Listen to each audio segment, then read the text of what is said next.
Assalamualaikum viewers. In today's lecture, I am going to tell you about Introduction to Accounting, Unit number 1.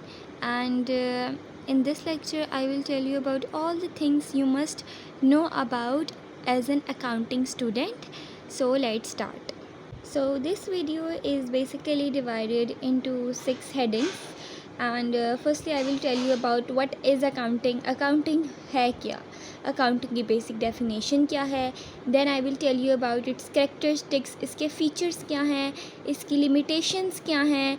जहाँ characteristics होते हैं वहाँ basically limitations भी होती हैं. Then I will tell you about accounting process क्या होता है अकाउंटिंग करने का, अकाउंटिंग की ब्रांचेस क्या होती हैं, कौन कौन सी ब्रांचेस हैं अकाउंटिंग की, ऑब्जेक्टिव क्या होता है. मतलब अकाउंटिंग करने का बेसिक हर काम करने का कोई ना कोई मकसद होता है, ऑब्जेक्टिव होता है. तो अकाउंटिंग का क्या ऑब्जेक्टिव है.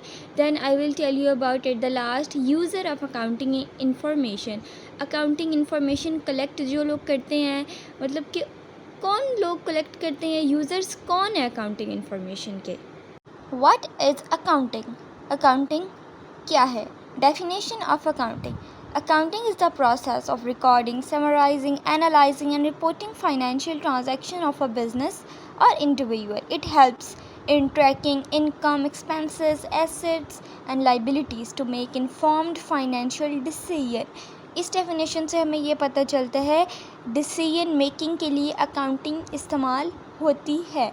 किस तरह से होती है, रिकॉर्ड करके, समराइज़ करके, एनालाइज करके, फाइनेंशियल ट्रांजैक्शन करके हमें पता चलता है अपनी इनकम के बारे में, एक्सपेंसेस के बारे में, हमारे एसेट्स की क्या कंडीशन है, लाइबिलिटीज़ कितनी आ चुकी हैं हमारे पास. सिंपली ये एक लैंग्वेज है, हर चीज़ की कोई ना कोई लैंग्वेज होती है. बिज़नेस की लैंग्वेज है अकाउंटिंग, और ये हमारे पास हमारी जो मनी है इसका ट्रैक रखती है, इसकी रिकॉर्डिंग रखती है, रिकॉर्ड करती है सेल्स को, परचेज़ को, पेमेंट्स को, profits loss, assets, liabilities. And it also used by business owners, investor, creditor, government. So ये बेसिकली रिकॉर्डिंग के लिए ही यूज़ होती है. So now characteristics of accounting and limitation of accounting. So जहाँ पर हमारे पास करेक्टरिस्टिक्स हैं वहाँ पर हमारे पास लिमिटेशंस भी हैं अकाउंटिंग की. So there are several characteristic of accounting. So let's start. Identification of financial transaction और इवेंट. ये एक फर्स्ट करेक्टरिस्टिक है, मतलब कि events are identify that are financial in nature. वही इवेंट्स आइडेंटिफाई होते हैं, वही ट्रांजैक्शन आइडेंटिफाई होती हैं जो कि फाइनेंशियल होती हैं इन नेचर. ठीक है, जैसे कि हम मशीनरी बाय कर रहे हैं, ये एक फाइनेंशियल ट्रांजैक्शन है. ठीक है, लेकिन अगर हम एम्प्लॉय हायर कर रहे हैं so it is not a financial transaction, क्योंकि जब तक सैलरी पे नहीं है, मतलब लाइक हम हायर करें एम्प्लॉय को, ये हमारे पास फाइनेंशियल ट्रांजैक्शन नहीं है. Then we have measuring the identified transaction. Measure करना, transaction must be measurable in monetary terms, rupees, dollar etcetera. If it can not be expressed in money, अगर ये मनी में एक्सप्रेस नहीं होता तो ये अकाउंटिंग की बुक्स में रिकॉर्ड ही नहीं हो सकता. जैसे कि purchase of good worth ₹50,000 will be measured at that value. ये मयर हो सकता है क्योंकि ये रुपीज़ में है. Then we have recording. हम मयरमेंट के बाद ट्रांजैक्शन को रिकॉर्ड करते हैं बुक्स में. जो ओरिजिनल एंट्री हम करते हैं, जैसे कि जर्नल में हम करते हैं डबल एंट्री सिस्टम, जैसे कि होता है जो डेबिट होता है, क्रेडिट होता है. Then summarising. समराइजिंग मतलब कि क्लासिफाई करना, ग्रुपिंग करना डाटा के into ledgers. Trial balance prepare करना, क्रिएट करना फाइनेंशियल ट्रांजैक्शंस, जैसे कि profit loss, balance sheet. Large volume of data को जो है कंसाइज करना और अंडरस्टैंडेबल करता है. ठीक है, सो ये हमारे पास एक करेक्टरिस्टिक है अकाउंटिंग की. देन है analysis. This step involve examining financial data to understand the financial performance and position. Financial performance क्या जा रही है कंपनी की, कहाँ लैग कर रहा है, क्या पोजीशन है, ये हमारे पास एनालिसिस में हमारे पास आता है. ठीक है, ये भी हमारे पास अकाउंटिंग करता है कि एनालिसिस करता है. हमें पता चल जाता है अपनी कंपनी की पोजीशन के बारे में, क्या हमारे रेशियोज़ हैं, क्या ट्रेंड्स हैं, कंपैरिजन्स क्या हैं. ठीक है, इससे हम अपना रिज़ल्ट भी एवेलुएट कर सकते हैं। देन कम्युनिकेटिंग ये हमारे पास होता है कि लाइक फाइनेंशियल इंफॉर्मेशन को शेयर कर सकते हैं यूज़र्स के साथ, ओनर्स के साथ, मैनेजर्स के साथ, इनेबल करते हैं ताकि हम इन्फॉर्म्ड डिसीजन मेक कर सकें। Okay, so limitations of accounting ignores non financial factors. Accounting जो है वो सिर्फ वो वाली चीज़ें रिकॉर्ड करता है जो कि मैयर हो सकती हैं मनी में, ठीक है। ये जैसे एम्प्लॉय सेटिस्फेक्शन होगी, रेपुटेशन होगी ब्रांड की, कंपनी का कोई कल्चर हो गया, ये सब चीज़ें वो नहीं मैयर करता, ठीक है। जैसे कि हम एक एग्जांपल ले लेते हैं कि अ लॉयल वर्क फोर्स जो है is valuable but not shown on the balance sheet. एक जो हमारे पास हमारा वफादार हमारे एम्प्लॉयज़ हैं ये वैल्यूएबल है, लेकिन ये हम बैलेंस शीट में नहीं रिकॉर्ड करेंगे क्योंकि ये फाइनेंशियली मैयर नहीं हो सकता। Then based on historical data, ये बेस करता है हिस्टोरिकल डाटा पे, पुराने डाटा पे, ये रियल टाइम बेस नहीं करता, पास्ट ट्रांजैक्शन पे बेस करता है। मोस्ट अकाउंटिंग जो हमारी इन्फॉर्मेशन होती है वो सारी पास्ट ट्रांजैक्शन पे बेस करती है, ठीक है, फ्यूचर या रियल टाइम बेस नहीं करता, ठीक है। जैसे कि मशीनरी बॉट 5 ईयर अगो, ये रिकॉर्ड होगा, ठीक है, not at the present value नहीं रिकॉर्ड होगा, जो 5 ईयर अगो की वैल्यू है उस पर रिकॉर्ड होगा, ठीक है। And it does not reflect inflation. ये जो है हमारे पास अकाउंटिंग ये बेस करती है ओरिजिनल कॉस्ट पे, प्राइस लेवल जो चेंजेस होते हैं उन पे नहीं रिफ्लेक्ट करती। एंड ये this makes financial statement less realistic during high inflation, ठीक है। एंड इसकी एग्जांपल हमारे पास ये हो सकती है कि land purchase for ₹1 lakh 1 lakh years ago may be worth ₹10 lakh now but still appear eight original cost. मतलब कि ये ओरिजिनल कॉस्ट पे ही रिफ्लेक्ट करती है, इन्फ्लेशन से इसका कोई ताल्लुक़ नहीं होता, ठीक है। बेशक आज उसकी जो मर्ज़ी प्राइस है, लेकिन जब हमने ली थी जो इसकी प्राइस थी उस पे रिफ्लेक्ट करती है, ठीक है। Then possibility of manipulation, like window dressing. Accountants may intentionally present a false picture or fake picture, ठीक है। Manager can delay expenses or recognize revenue early to make profit look better, ठीक है। इस पे manipulation की possibility बहुत ज़्यादा हो सकती है क्योंकि अकाउंटेंट रिकॉर्ड कर रहे होते हैं पास्ट ट्रांजैक्शन को, तो वो कुछ भी मैनिपुलेट कर सकते हैं। And then ignores qualitative elements, ये जो है फैक्टर्स जैसे कि employee morale, customer satisfaction, leadership quality, social responsibility, इन सब चीज़ों को इग्नोर कर देती है। एंड मतलब कि इन चीज़ों का बहुत ज़्यादा रोल होता है लॉन्ग टर्म सक्सेस में, लेकिन ये चीज़ें रिकॉर्ड नहीं की जाती। ओके, सो हमारे पास अकाउंटिंग का एक प्रोसेस भी होता है कि मतलब क्या प्रोसेस होता है जिससे हम अकाउंटिंग ट्रांजैक्शंस करते हैं या हम कुछ भी करते हैं। सो अकाउंटिंग का एक प्रोसेस है, जैसे कि यहाँ पर मैंने एक टेबल बनाया हुआ है, एक डायग्राम बनाई हुई है। सो सबसे पहले जो है वो है आइडेंटिफाइंग ट्रांजैक्शन। हम आइडेंटिफाई करेंगे कि ये मेजरेबल है कि नहीं है फाइनेंशियली, एंड देन हम रिकॉर्ड करेंगे, जर्नलाइज करेंगे, जर्नल एंट्रीज़ करेंगे।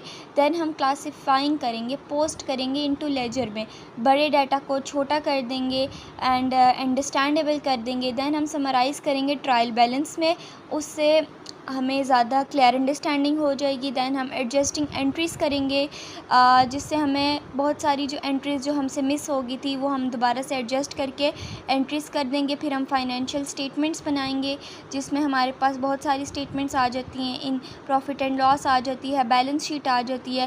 दैन हम क्लोजिंग एंट्री करेंगे, देन हम पोस्ट करेंगे वो क्लोजिंग एंट्री एक ट्रायल बैलेंस में। And then interpreting and communicating, interpret करेंगे एंड कम्युनिकेट करेंगे, जो कि मैंने आप लोगों को बताया था, लाइक करेक्टरिस्टिक्स में बताया था। लाइक कम्युनिकेट करेंगे, शेयर करेंगे फाइनेंशियल इंफॉर्मेशन को अपनी, एंड ये करने से हमें जो है बहुत ज़्यादा फ़ायदा होता है। हम इजीली अपनी इंफॉर्मेशन एक कंसाइज वे में किसी और को शेयर कर सकते हैं। Branches of accounting, so there are three branches of accounting. Basically बहुत सारी हमारे पास ब्रांचेस हो सकती हैं, लेकिन 3 मेन ब्रांचेस हैं जो कि फाइनेंशियल अकाउंटिंग है, मैनेजमेंट अकाउंटिंग है एंड कॉस्ट अकाउंटिंग है। सो फाइनेंशियल अकाउंटिंग क्या होती है? रिकॉर्ड करती है, रिपोर्ट करती है बिजनेस ट्रांजैक्शन को टू एक्सटर्नल यूज़र्स के लिए ये रिकॉर्डिंग एंड रिपोर्ट करती है। And then we have cost accounting हमारे पास का मेन ऑब्जेक्टिव क्या है, पर्पस क्या है? ये एनालाइज करती है कॉस्ट ऑफ प्रोडक्शन को, ऑपरेशंस को, मतलब कि कितने कॉस्ट ऑफ प्रोडक्शन हो रही है, क्या क्या ऑपरेशंस हो रहे हैं, मतलब जो कॉस्ट रिलेटेड सारी चीज़ें हैं ना वो कॉस्ट अकाउंटिंग में आ जाती हैं। एंड देन मैनेजमेंट अकाउंटिंग क्या होती है? बेसिकली ये हेल्प करती है मैनेज करने में, प्लान करने में, डिसीजन मेकिंग में बहुत इसका रोल होता है एंड कंट्रोल में, मतलब बेसिकली सारी मैनेजमेंट से रिलेटेड होता है। ठीक है, अच्छा तो जो मज़ीद टाइप्स मैं आप लोगों को बता सकती हूँ जो वैसे ही होती हैं, लाइक टैक्स अकाउंटिंग होती है जो कि फ़ोकस करती है टैक्स की प्लानिंग में, जो टैक्स के लॉज न्यू आते हैं उनके रिलेटेड होती है। ऑडिटिंग एक हो सकती है, examination and verification of accounts के लिए ऑडिट एक ब्रांच है हमारे पास। एक हमारे पास आ जाती है फॉरेंसिक अकाउंटिंग, ये investigation of fraud and financial crimes के लिए बेसिकली इसका ये होता है, पर्पज़ होता है। सो ये भी हमारे पास ब्रांचेस हैं, लेकिन वो जो 3 मेन है वो हमारे पास फाइनेंशियल अकाउंटिंग है, management accounting and cost accounting है। Objectives of accounting, so there are basically several objectives of accounting के अकाउंटिंग करने का मकसद क्या है, हमारे पास क्या क्या फैसिलिटेट करती है हमारे पास accounting. So let's start. Recording financial transaction, ये हमारे पास रिकॉर्ड करती है ट्रांजैक्शन को, सिस्टमेटिकली रिकॉर्ड करती है एवरी ट्रांजैक्शन को। And then we have determining financial position, ये हमें बताती है कि क्या हमारे पास फाइनेंशियल पोजीशन क्या चल रही है हमारी कंपनी की, बैलेंस शीट्स के थ्रू बेसिकली बताती है। Then providing information to users हमारे पास होते हैं 2 टाइप्स के, वो हम आगे डिस्कस करते हैं। उनको इंफॉर्मेशन प्रोवाइड करती है कि मतलब कि उनके लिए फैसिलिटेट करती है, इजी करती है अंडरस्टैंडिंग के लिए। देन डिटरमाइनिंग प्रॉफिट और लॉस, प्रिपेयर करती है इनकम स्टेटमेंट जिससे हम जो है इजीली प्रॉफिट और लॉस डिटरमाइन कर सकते हैं। देन असिस्ट करती है इन डिसीजन मेकिंग में, ताकि कोई भी इंसान है, कोई भी कंपनी है, वो अपनी इनकम स्टेटमेंट, बैलेंस शीट देख के एक इन्फॉर्म्ड डिसीजन मेक कर सके। देन बजटिंग एंड फोरकास्टिंग में, ताकि वो फ्यूचर के लिए अच्छी फोरकास्ट कर सके एंड लॉस से बच सकें एंड अच्छा बजट बना सकें। Then facilitating control over asset and control over assets भी हो, मतलब कि फैसिलिटेट करती है ताकि हम अपने एसेट्स को अच्छे से मैनेज कर सकें एंड देख सकें कब हमारे एसेट्स आए थे, कितने डेप्रिशिएट हो गए हैं, ये सब फैसिलिटीज़ प्रोवाइड करता है। अच्छा, अब हम बात करते हैं users of accounting information.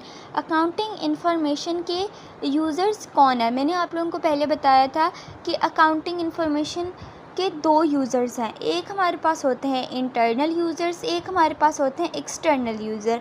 Accounting information is used by both internal and external users to make important decision make करने के लिए। ओनर्स क्यों यूज़ करते हैं? प्रॉफिट देखने के लिए, ग्रोथ देखने के लिए बिज़नेस की। मैनेजमेंट क्यों यूज़ करती है? ताकि वो प्लान कर सके, वो बजटिंग कर सके, वो डिसीजन मेक कर सकें। एम्प्लॉयज़ एंड वर्कर्स क्यों यूज़ करते हैं? ताकि वो नो हाउ रख सकें about their job security, bonuses and etcetera. And then board of directors, वो भी कंपनी का एक बहुत बड़ा पार्ट होते हैं, एक रोल प्ले करते हैं कंपनी में, इसलिए वो भी देखते रहते हैं ताकि इनके कंपनी की क्या सिचुएशन है, क्या उसकी पोजीशन है। Then we have external users में हमारे पास आ जाते हैं इन्वेस्टर्स बेसिकली होते हैं ताकि यूज़ करते हैं ताकि एवेलुएट करें वेदर टू इन्वेस्ट और नॉट, इन्वेस्ट करना है या नहीं करना।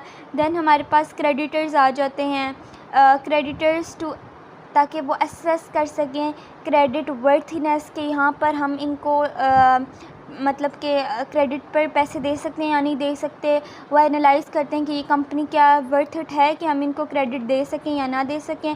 दैन हमारे पास आ जाती है गवर्नमेंट। गवर्नमेंट क्यों यूज़ करती है? ताकि टैक्सेशन के लिए, लीगल प्रोसेस के लिए वो यूज़ करती है, ताकि वो देख सकें कि कंपनी की क्या सिचुएशन है। दैन हमारे पास आ जाते हैं हमारे कस्टमर्स भी देखते हैं कि कंपनी की असेस करते हैं ना कि कंपनी क्या इतनी वर्थ इट है, किसकी क्या ये हमें वो चीज़ प्रोवाइड कर सकेगी, क्या इनके पास इतने पैसे हैं कि नहीं है, लाइक इन अकाउंटिंग इंफॉर्मेशंस देख के। ठीक है, रेगुलर अथॉरिटीज़ यूज़ करती हैं, हमारे पास जनरल पब्लिक यूज़ करती है, जनरल पब्लिक टू एनालाइज़ करने के लिए कंपनी की हेल्थ एंड सस्टेनेबिलिटी एनालाइज़ करने के लिए। So this is all for this video. I hope so you like this video, and in this lecture we discussed about what is accounting, characteristics, limitations, process, branches, objectives and users of accounting information, and hope so आप लोगों की एक अच्छी understanding होगी। And अगर आप लोगों का कोई भी क्वेश्चन है या कोई भी क्यूरी है तो आप लोग कमेंट कर सकते हैं नीचे। And yes, this is all from my side. अल्लाह हाफिज़।